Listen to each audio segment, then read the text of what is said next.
행복한 안식일입니다. 여러분 한 주간 평안하셨습니까? 예, 한 주간 승리하셨습니까? 예, 승리하실 줄 믿습니다.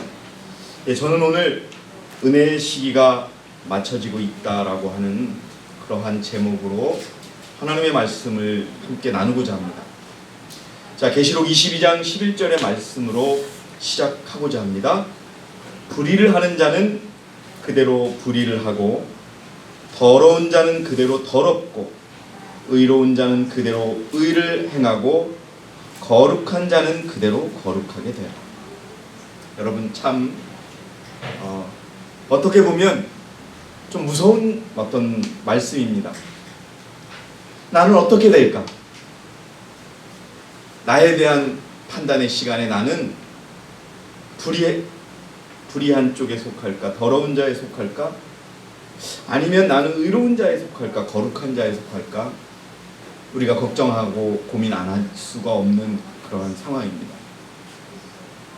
그런데 이 시기가 곧 다가오고 있다는 겁니다. 은혜의 시기가 맞춰지고 있어요. 여러분, 은혜의 시기는 정말 우리에게 하나님이 주시는 은혜입니다. 그런데 이 은혜의 시기를 오해하고 계시는 분들이 있습니다. 어떤 분들은 나는 예수님을 믿었기 때문에 나는 이제 의인이야 라고 생각해서 나에게는 은혜의 시기가 필요 없어라고 이렇게 오해하시는 분이 있어요.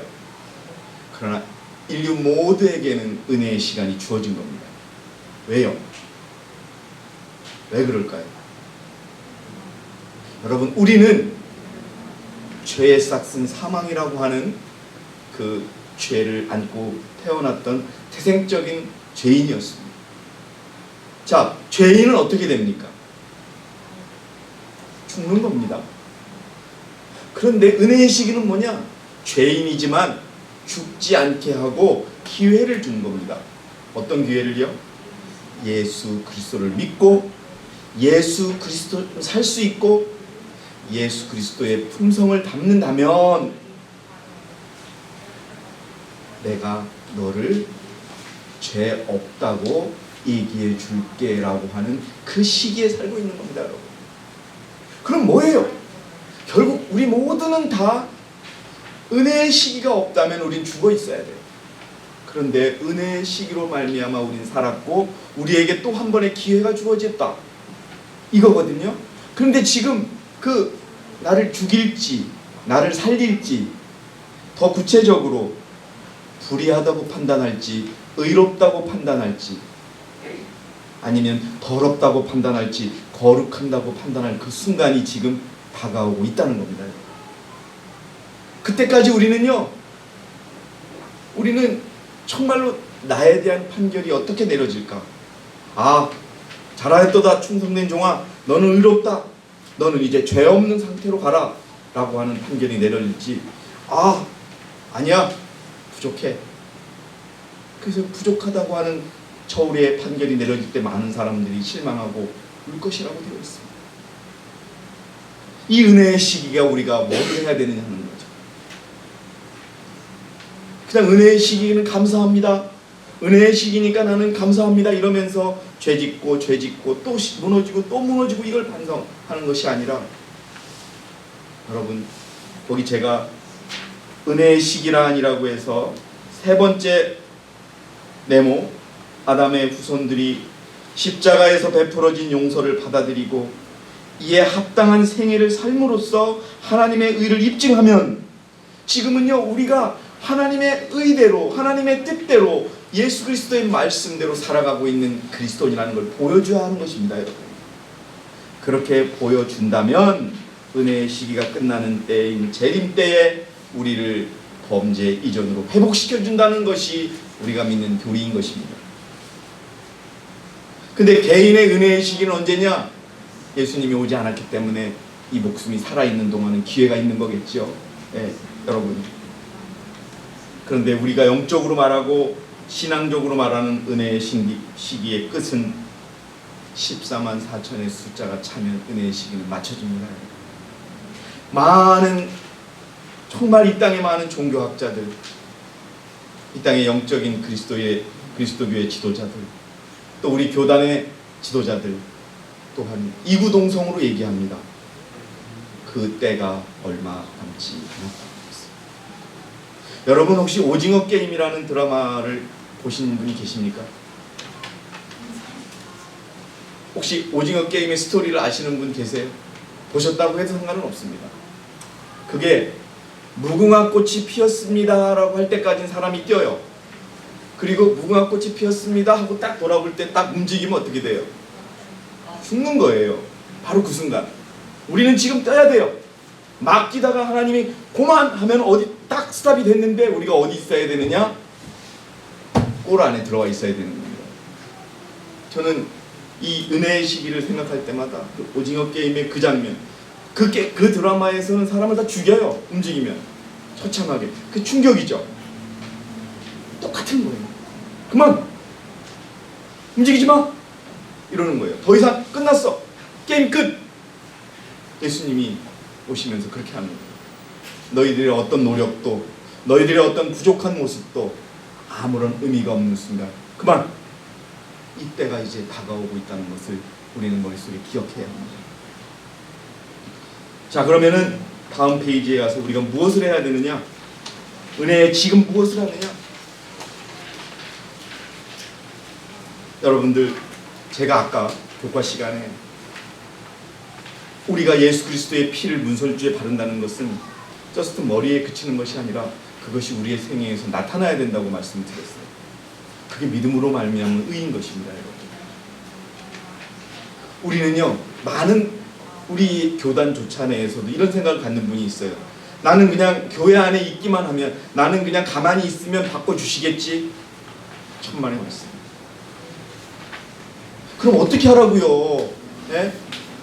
여러분, 분명히 가만히 있다고 하는 그 말 속에는 나는 내 생각을 그리스도께 바치겠다는 의지를 드리겠다는 게 있으니까 우리가 변화되는 겁니다. 이 말은 예수님이 오시기 전에 변화되어 있어야지 우리가 고만할 때 변화되는 게 아니라 변화돼야 고만하면은 그때 뭐가 되는 거예요? 이제 넌 아담 하와의 원래 범죄전의 모습으로 돌아가라. 이런 선고를 받는 거예요. 근데 사람들이 많이, 제가 그래서 여러분에게 자주 말씀드린 건 그거예요. 예수님이 오시기 전에 우리는 예수님의 의를 가지고 있어야 된다는 거예요. 그렇지 않으면 우리는 I don't know. 몰라. 미안하지만 가주세요. 이거예요. 여러분, 그때 얼마나 예수 그리스도께서 우리를 차갑게 대하실지 모릅니다. 그러나 그 시험에 통과한 자들은 장하여다, 잘하였도다, 착하고 충성된 종아, 내가 이제 너를 위하여 시중을 들겠다라고 여러분, 예수님이 앞치마를 들고 우리를 위하여 음식을 나누시면서 여러분 축하해 주신다는 말씀이 있습니다. 그래서 기억하셔야 돼요. 나는 지금, 제가 이제까지 이 단에 서서 설교를 할 때마다 드리는 말씀, 준비해야 된다. 이제 그 준비한 그것의 실체를 우리가 여러분 확인할 수 있는 시간이 되어야 합니다. 많은 사람들이 그리스도께서 임하실 때에 품성이 변화될 것이라고 생각함으로 스스로 속이고 있다. 왜 속이는 거예요? 지금은 괜찮아. 지금 안 바뀌어도 돼. 예수님만 오면 날 바꿔주실 거야. 이러면서 자기 자신을 합리화하고 죄를 끊지 못하고 세상을 끊지 못하고 이렇게 살아가는 거예요, 여러분. 그러나 그리스도께서 나타나실 때 마음의 변화는 있지 않을 것이다. 그만하면 끝이 나는 거예요. 그러면 그만할 때까지 마음이 바뀌고 품성이 바뀐 사람은 살아남고 그렇지 않은 자는 멸망한 그런 결과가 나타날 것입니다. 우리는 품성의 결함을 이 세상에서 회개하여야 하며 그리스도의 은혜를 통하여 은혜의 시기가 계속되는 동안에 이 결함들을 극복해야 합니다. 죄송하지만은 아까 우리 집사람이 한 얘기가 맞았습니다.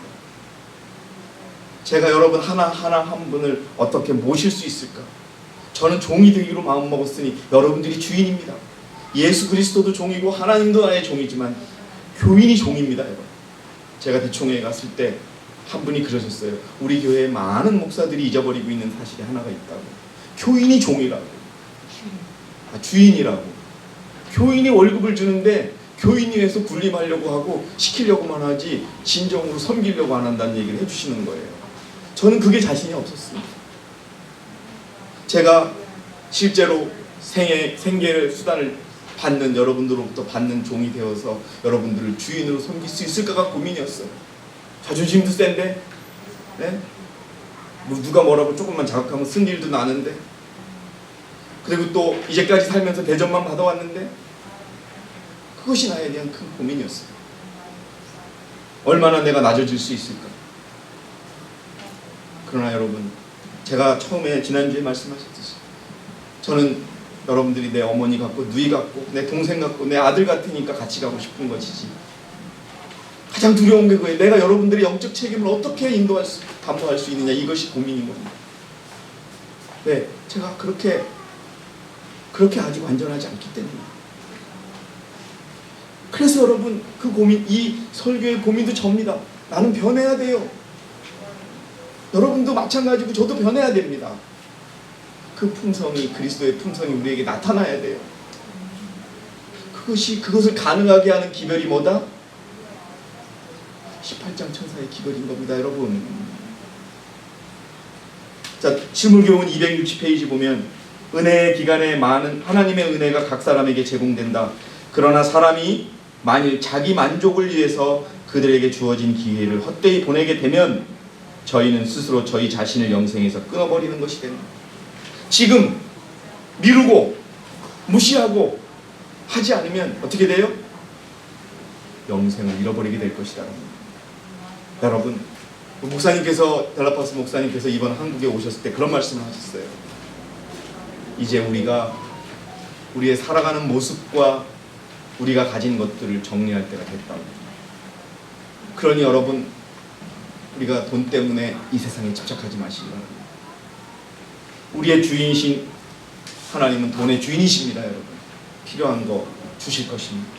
우리가 신경 쓰고 우리가 고민하고 우리가 애써야 될 것은 내 마음속에 남아있는 이런 쓴뿌리들, 죄의 마음들, 이기적인 것들이 없어지는 그 준비를 해야 되는 것입니다. 주님께서는 그분의 백성들을 시험하시고 검증하신다. 하나님의 천사들이 성품의 발달을 보고 있으며 도덕적 가치를 달아보신다. 예, 여러분 하나하나 저 자신을 포함해서 이 영혼이 품성이 어떻게 바뀌고 있구나, 누가 보고 있다고요? 천사들이 보고 있다는 겁니다, 여러분. 하나님이 그걸 달아보고 있다는 거예요. 그럼 그 저울의 달은 뭐예요? 하나님이 이를 딱 펴주시는 거예요, 천사들이. 그게 여러분 14만 4천에 인치는 작업입니다, 지금 하고 있는 것이. 여러분들 중에는 쳐져 있는 분도 계실 거예요. 그러나 우리가 안 쳐졌다면 그 인침을 받을 수 있도록 여러분 애써야 합니다. 그렇다고 해서 믿음으로 말미암은 의를 행위로 말미암은 의로 바꾸는 것이 아닙니다, 여러분. 더 철저하게 그리스도 안에서 내가 죽을 때 그리스도의 의가 내 것이 되고 내 생애가 되는 것입니다. 그것을 깨달으시기 바랍니다. 은혜의 기간은 거의 끝났으며 그대들은 준비되지 않았다. 많은 그리스도인들이 준비되지 않았다는 것이 선지자의 결정입니다. 자, 이제 여러분, 이 은혜의 시기가 맞춰지면 우리는 중보 없이 서야 합니다. 예수 그리스도의 중보 없이 선다는 것이 무엇이냐? 하늘 성소에서 그리스도의 중보 사업이 그치게 될 때 세상에 살아있는 사람들은 거룩하신 하나님 앞에서 중보자 없이 서게 될 것이다. 그들의 옷은 흠이 없어야 하고 그들의 품성은 핏부림을 통하여 죄에서 깨끗해졌어야 한다. 여러분 기억하셔야 돼요. 깨끗해졌어야 한다. 그들은 하나님의 은혜와 그들 자신의 꾸준한 노력으로 말미암아 악과의 투쟁의 승리자가 되어야 합니다. 여러분, 나를 세상으로 자꾸 얽어매는 것들, 무섭게 얽어맵니다, 여러분. 무섭게. 제가 퇴직하면서 퇴직금 조금 더 받겠다고 생각했을 때 사단은 그걸 가지고 얽어매는 겁니다.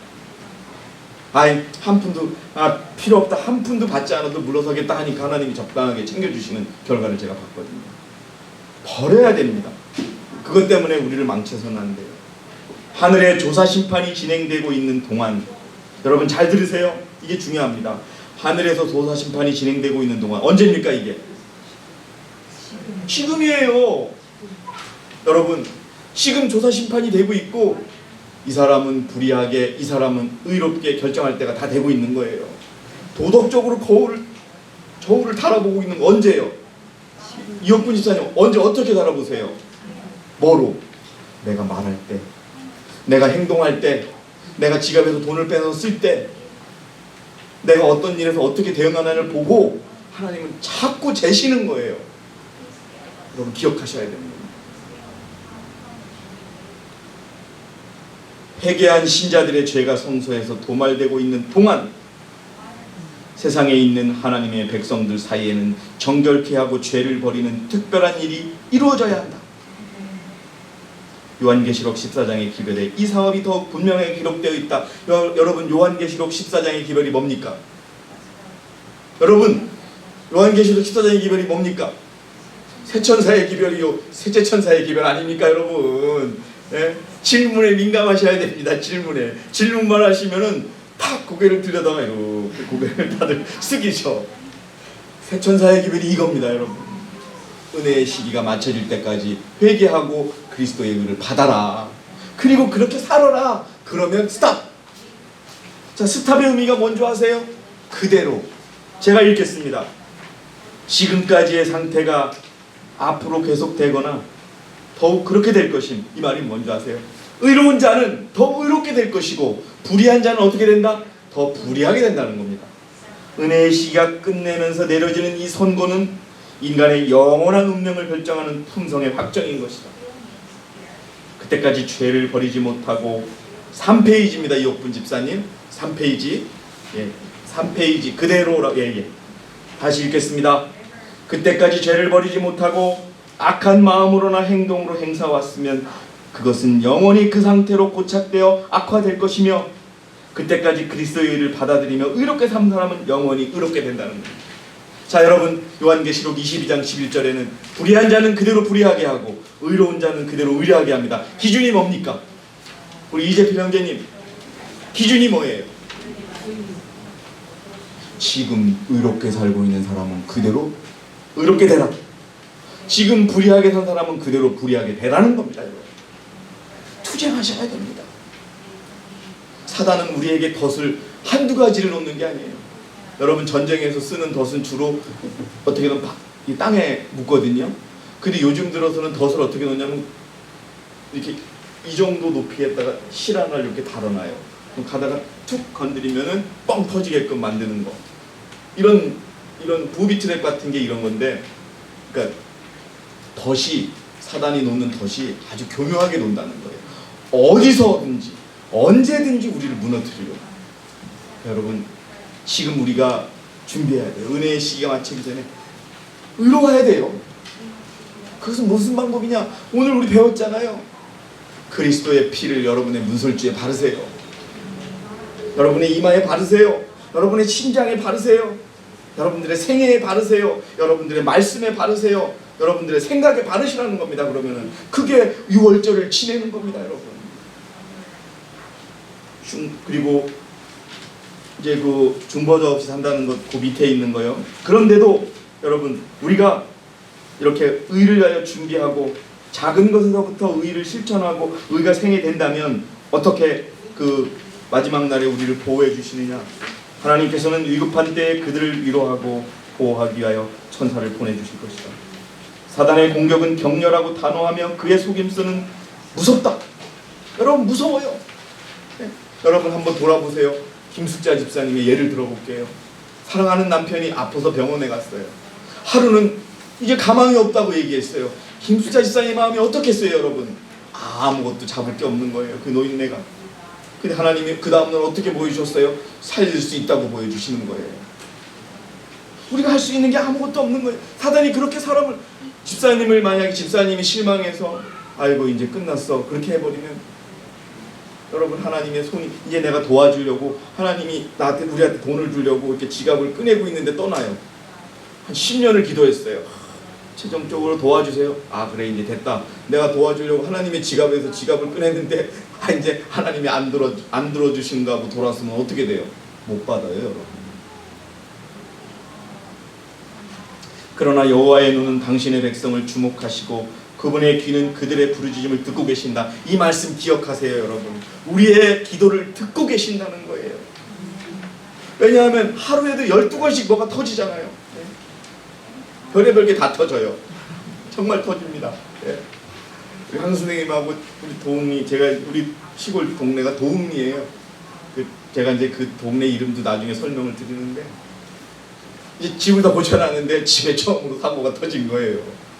근데 저는 제가 참 사단이 이렇게 해서 날 또 실망시키려는가 했는데, 순간 아마 황 선생님도 보셨을 거예요. 화가 막 나는데 화를 내면 안 되겠어요. 황 선생님이 계신 것도 의식을 했지만 그 순간에 제가 예전하고 다른 모습은, 이거를 내가 고치려면 이걸 고친 사람한테 내가 화를 내면 끝이잖아요. 생각이 드는 거야. 최대한 내가 읍소를 해야겠구나, 이런 생각밖에 드는 거예요. 그랬더니 이 사람이 조금 그렇게 하더라고요. 근데 그때 제가 그랬어요. 하나님, 실망하지 않게 해주세요. 왜냐하면 저는 이제 거기 재산을 다 집어넣었잖아요. 아무것도 없어요 지금. 근데 그 사람이 왜 이래 해가지고 싸워버리면 끝나는 건데, 어쨌든 그 사람이 고쳐줘야 될 거 아니에요. 그때 제가 그 생각이 드는 거예요. 그 사람한테 화를 절대 내지 말자. 참았어요. 그러고서 그냥 이거 어떡하죠? 큰일 났어요. 마음이 아파요. 이러니까 이 양반도 좀 미안해하고 그러더라고요. 그러면서 하나님께 기도했어요. 첫 번째, 내가 실망하지 않게 해주시고 이거 다시 한번 책임져 달라고 그랬더니 어쨌든 다시 와서 보겠다 그럽니다. 여러분, 그렇게 하나하나 사단이 실망하게 하는 거예요. 근데 그게 얼마나 큰 거냐 하면요, 제가 만약에 그 도움리 집에 실망하면 저는 시골 생활 자체를 실망하게 되는 거잖아요. 그러면은 제가 품었던 계획을 사단은 완전히 무너뜨리는 거예요. 그래서 죽기 살기로 실망 안 하고 내가 황 선생님한테 물어보기만 하고 서 있었어요. 황 선생님 보셨을 거예요. 내 표정이 새카맣게 됐지만은 화를 참고 있었다는 걸 보셨을 거예요 아마. 예, 정말 그런 순간이었어요. 왜? 이제 얼마 남지 않았거든요. 거기서 정착해서 우리 형제 자매들과 같이 살아보려고 하는 계획을 무너뜨리려고, 제가 한 달 내내 매일 다른 일이 일어나요. 한 달 내내 그 얘기를 들을 새가 있는데, 그럴 때마다 기도했거든요. 첫 번째 하게 기운 빠지지 않게 해달라고. 듣고 계셨어요. 그리고 하나님의 크신 손을 보여주시는 거예요. 내가 너뿐만 아니라 나를 믿는 모든 자들을 이 손으로 이끌고 있으니 걱정하지 말고 와라. 어떻게 사단이 반대해도 내가 물리쳐주마. 단 하나, 나를 믿어주고 와달라. 그 메시지밖에 없었어요. 그들의 고난은 크고 풀무의 불꽃은 바야울로 그들을 태워버릴 것처럼 보일 것이다. 연단하시는 하나님께서 그들을 불로 단련한 정금같이 나오게 하실 것이다. 하나님께서 가장 큰 시련의 기간에 당신의 자녀들을 베푸시는 사랑은 그들이 가장 순조롭고 번영하던 때와 주신 것과 똑같이 강하고 부드럽다. 여러분 밑줄 쳐주세요. 지금 간절히 매달리고 간절히 우리가 한다면, 지금 고난받고 어렵고 힘들어도 하나님은 어떻게 사랑하신다 우리가 하나님께 간증하고 감사할 때 그때처럼 도와주신다는 것입니다. 뭐를 두려워하시겠습니까? 예? 자, 구속 사업이 마치려지는 그때 땅에는 대환란이 이르러 오겠고 열방들은 분노할 것이나 세제 천사의 기별을 방해하지 못하도록 저지당할 것이다. 이게 뭔지 아세요? 여러분, 우크라이나 러시아 전쟁이 잘못하면 세계 전쟁으로 넘어갈 가능성이 크답니다. 그러면 핵전쟁이 일어나면 이 그대로 세상의 끝이 올 수도 있다는 거예요. 왜 그런가 하면은 14만 4천의 숫자는 차가지고 있죠. 14만 4천의 숫자가 차지면은 하나님의 지성소 사업은 끝이 나는 거예요. 그러면 내 천사가 바람을 붙잡고 있는 걸 놔버리죠. 전쟁이 나는 겁니다. 목전 눈앞에 그 상황이 오고 있는 거예요. 근데 그러면 우리가 위축될 것 같으지요. 그게 아니라는 겁니다, 여러분. 하나님은 우리에게 더 영적인 힘을 주셔서 더 안식일을 철저하게 지키게 하실 것이고, 아까 말씀드렸죠. 우리의 말에서, 우리의 생각에서, 우리의 마음에서 깨끗게 하셔서 작든 크든 그 죄를 이기게 하신다 이겁니다. 이게 뭐예요? 셋째 천사의 기별이 더욱더 힘을 발한다는 것이 바로 이것입니다, 여러분. 그때 여러분 우리가 받는 것이 뭔지 아세요? 그때 여러분 늦은 비를 받는 겁니다. 여러분 보세요. 예수님이요 수학을 하러 오세요. 수학을 하러 오셔서 잘 익은 놈만 내려가지 안 익은 놈 데려갈 것 같아요. 여러분 그걸 기억하셔야 됩니다. 그런데 많은 사람들이 그냥 믿기만 하면 절대 아닙니다. 우리는 바뀌어야 합니다. 그리스도의 의로 말미암아 우리가 바뀌어야 합니다. 처절하게. 왜 강민환 집사님이 승리하셨는 줄 아세요? 강민환 집사님이 거기서 승질 내고 그 의사랑 싸워서 뭐가 있겠어요, 여러분? 자기가 살려면 자기는 힘이 없잖아요. 굽혀야죠. 우리가 그 생각을 하면 돼요. 아, 내가 여기서 죄 지면 난 죽는데? 여러분, 집사님이 그걸 느끼신 거예요. 내가 할 게 아무것도 없잖아요. 의사가 가라 그러면 어떻게 해요? 거기서 의사하고 승질 내요? 여러분, 그게 우리를 변화시키는 거예요. 왜냐하면 집사님 죽겠거든요, 지금 아파서. 예? 병원에 가는데 여러분, 예? 내시경하라고 4개월 기다리라는 병원이 어디 있어요? 제가 쫓아가려고 했어요, 저도. 그게 무슨 병원이 그러냐고. 예? 가서 예약하고 하루면 내시경 받는데, 근데 얘기를 들어보니까 집사님 사정이 안 좋은 거예요.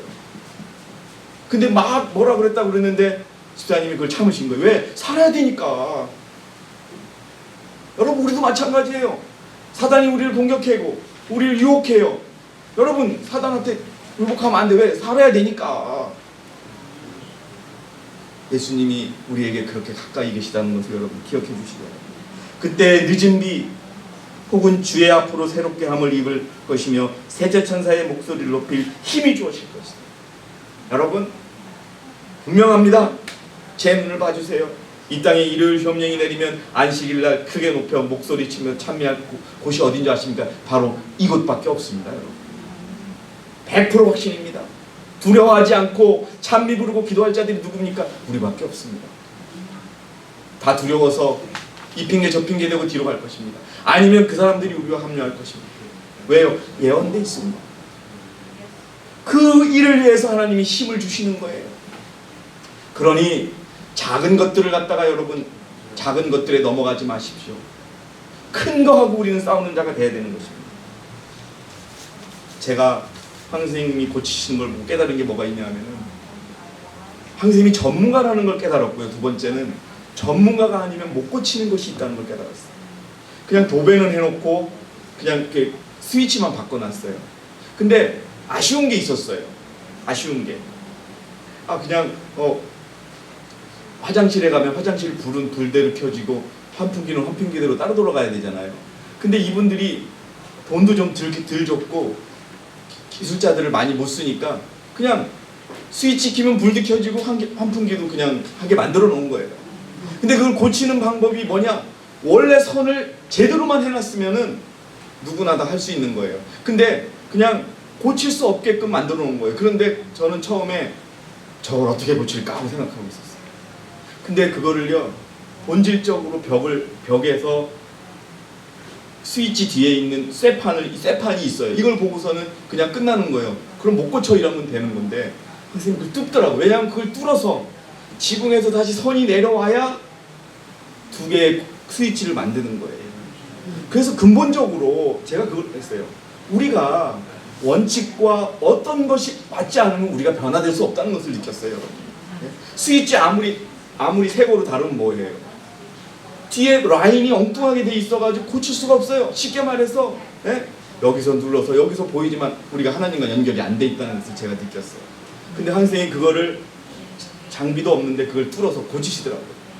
제가 그걸 보고서 야, 뭐든지 진짜 제대로 해야 되고 전문가한테 맡겨야 된다. 제가 그걸 느꼈습니다. 그러면서 배운 게 많아요. 우리가 100% 완전하지 않으면 어디선가 끄집어내는 거예요. 저는 못 봐요. 저는 잘 됐구만 했는데 선생님 저희가 2달 동안 봤거든요. 집에 천장에. 근데 잘못된 걸 저는 못 찾았는데 장로님 이거 잘못됐어요. 얘기하세요 그러는 거예요. 자세히 보니까 툭 튀나온 게 있더라고요. 우리는 그냥 문제없이 봤는데. 여러분, 하나님의 눈으로 우리를 바라봐야 된다. 내가 좋고 내가 나를 만족하고 나는 이렇고 그러면 여러분 그건 자기에 의해 취해 사는 거예요. 하나님이 보셨을 때 100% 하나님의 입장에서 봤을 때 완벽하게 그것을 여러분 목표로 우리가 우리의 마음을 내려놓고 할 때 우리가 변화될 수 있다는 것. 그리고 어떤 이유가 있어도 제대로 선을 잇지 않으면 우리가 바뀔 수 없다는 것. 영원히 스위치 누르면 불 들어오고서 환풍기 같이 들어가는 그 방식으로 살지, 필요할 때는 환풍기 돌리고 필요할 때 불만 켜는 방식을 못 고친다는 걸 제가 배웠습니다. 그냥 돈도 적고 마지막에 그 그 사장이 아프니까 그냥 스위치만 바꿔놓은 거예요. 그래서 놓고 바꿨다고 얘기한 거예요. 저는 그걸 보고서 느낀 게 많습니다. 여러분, 지금 우리가 잘못된 부분 고치지 않으면 예수님도 못 고친다는 걸 여러분 기억하셔야 됩니다. 예수님이 오셔서 고치는 것이 아니라 지금 그걸 고쳐야 된다고 하는 말씀을 드립니다. 자, 5페이지 중간에 있는 교회증언 5권 473페이지입니다. 남은 교회는 마음의 통회와 열렬한 기도로서 그들의 중보자 예수님을 통한 용서와 구원을 위하여 탄원할 것이다. 여러분, 중요한 게 그 다음입니다. 그들은 그들의 생애의 제약을 충분히 깨닫고 있으며 그들의 연약함과 무가치함을 안다. 여러분, 우리가 내가 얼마나 가치 없고 내가 얼마나 연약하고 내가 얼마나 무가치함을 깨달은 비례에 따라 여러분은 승리할 것입니다. 나는 완전히 괴수 중에 괴수라고 하는 마음으로 그리스도께 매달리지 않으면 우리는 변화될 수 없다는 것을 기억하시고, 예수님, 그래서 제가 선생님 힘들지요. 예? 이게 뭐 장비도 없지, 여는 곳마다 막혀 있지. 그래서 매달렸어요. 고쳐달라고. 그랬더니 막 힘드시면서 고치시더라고요. 왜냐하면 방법을 아시니까. 그거 여러분 일반 기술자 불렀다가 못 고쳐요. 우리가 그런 마음으로 여러분 우리의 부족한 모습을 고쳐나가고 우리의 부족한 모습을 찾는 저와 여러분이 되시기 바랍니다.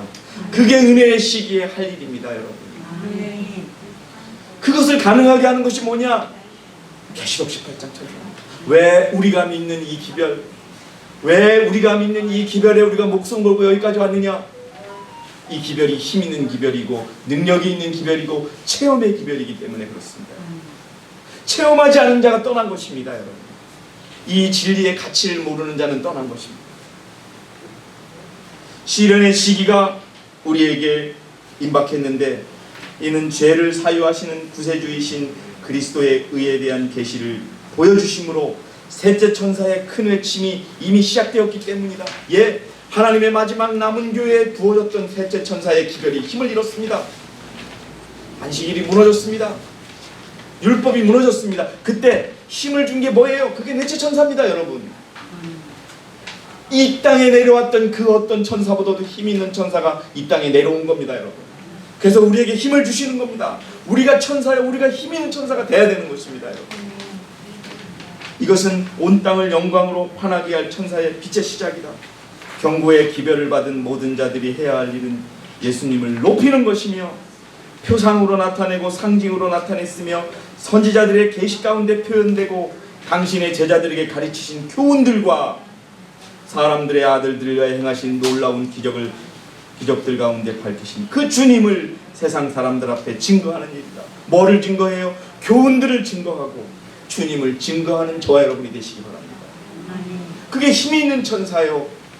그 천사는 갈수록 힘이 붙을 것입니다. 숫자에 상관없습니다. 항상 하나님은 다수였습니다.